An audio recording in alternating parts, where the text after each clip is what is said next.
Les essais, combat technologique et humain. Les essais, une course dans la course. Les anciens vainqueurs, Piquet et Lauda, ne nous contrediront pas. Des contractions apparentes de Laffite qui contrastent avec l'air préoccupé d'Alain Prost. S'il y a 27 voitures engagées et autorisées à participer, 20 seulement seront retenues pour le Grand Prix. 7 pilotes condamnés. La roulette du casino de Monaco ne tolère pas le moindre faux pas. Bataille derrière, mais aussi bataille devant pour être bien placé sur la grille de départ. Car sur ce circuit sinueux, relativement lent, étroit, entre deux barrières métalliques qui canalisent des Formule 1, il est extrêmement difficile de doubler et bien sûr, mieux vaut partir en tête.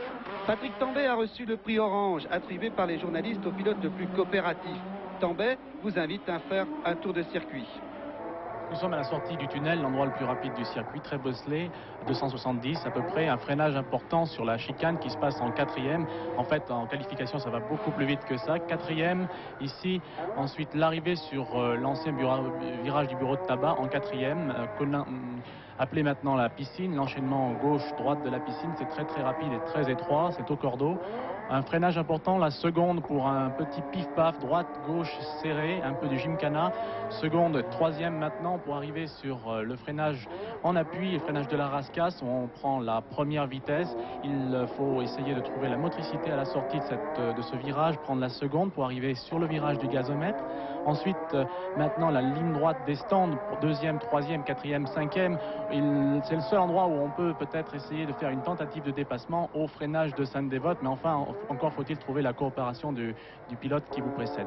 Le virage de Sainte-Dévote en seconde, la montée sur beau rivage, une montée très difficile, c'est à fond, c'est entre les rails, ça va très vite, gauche-droite, c'est un gymkhana là encore une fois, un gauche du casino qui se prend en quatrième vitesse, l'endroit le plus sympathique au niveau du pilotage, le gauche suivi d'un long droite derrière qui mène sur la descente vers Mirabeau. Très rapide avec un freinage important de face vers les murs en seconde, l'accélération en direction de l'épingle du Loz en première, regardez les mains complètement croisées, le volant est embuté, première, deuxième aussitôt qui amène sur le virage à droite, le virage du portier, deuxième, troisième, quatrième, cinquième, de nouveau sur le tunnel, un virage qui va se passer à fond dans la pénombre. Merci Patrick.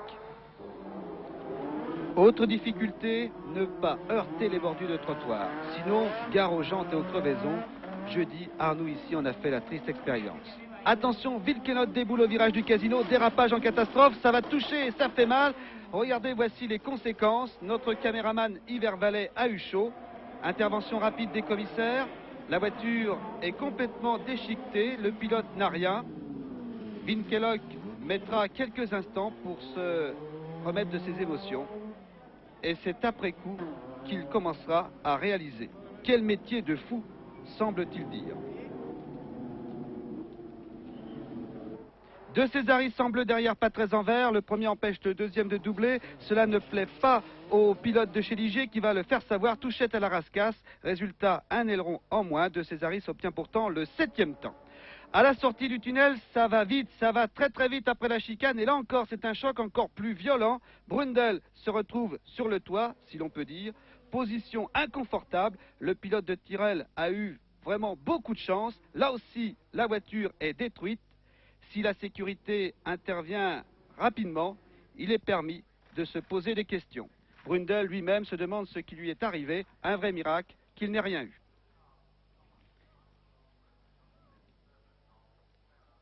Un silence qui en dit long. Niki, le circuit de Monaco n'est-il pas trop dangereux?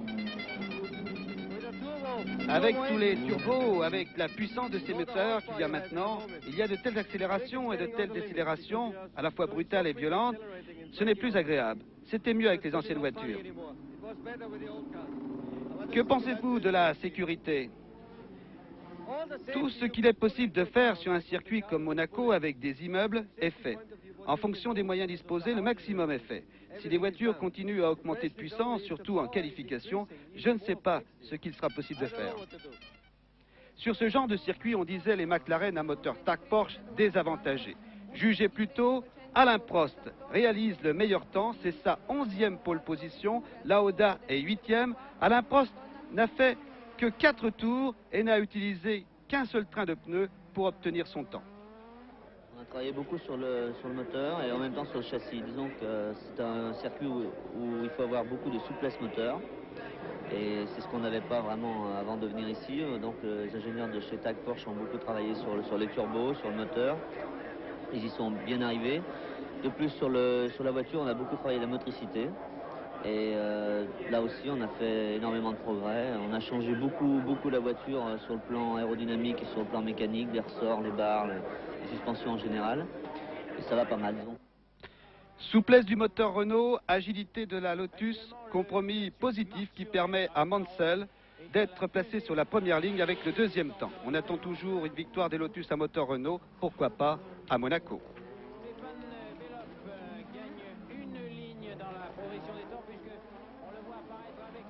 Michele Alboreto, vainqueur en Belgique, meilleur temps jeudi, a été victime cet après-midi d'une crevaison. Il possède pourtant le 4e temps. Derrière, René Arnoux, 3e temps. On peut s'attendre là aussi à un nouveau retour des Ferrari. René Arnoux au virage du Casino. Avec ce genre de circuit en ville chez Renault, on espérait bénéficier d'un certain avantage. Mais Warwick et Patrick Tambay devront se contenter de la 3e ligne. Je crois que c'est le pilote qui fait la différence ici à Monaco, s'il arrive à trouver un tour clair ou pas. Et je crois que c'est la seule différence qu'il peut y avoir aujourd'hui. Vous n'êtes pas inquiet quand même par cette domination des McLaren, même ici? C'est-à-dire que c'est toujours ennuyeux, bien entendu. Ici, les McLaren sont dans le coup. Il faut donc essayer d'aller les chercher et ça va être très difficile. On espérait, disons, qu'ils soient moins dans le coup sur les circuits lents, mais aujourd'hui, la preuve est faite que ce n'est pas vrai. Donc il va falloir se battre d'autant plus fort. Voici la grille de départ avec une petite modification sur ce tableau. Warwick est 5e, Tambay 6e temps. Jacques Laffite obtient le 16e temps, François Hinault le 17e. Ne sont pas qualifiés Surer, Brundle, Cheever, Boutson, Palmer, Baldi et le français Alliot. Ces 7 pilotes seront réduits au rôle de spectateurs.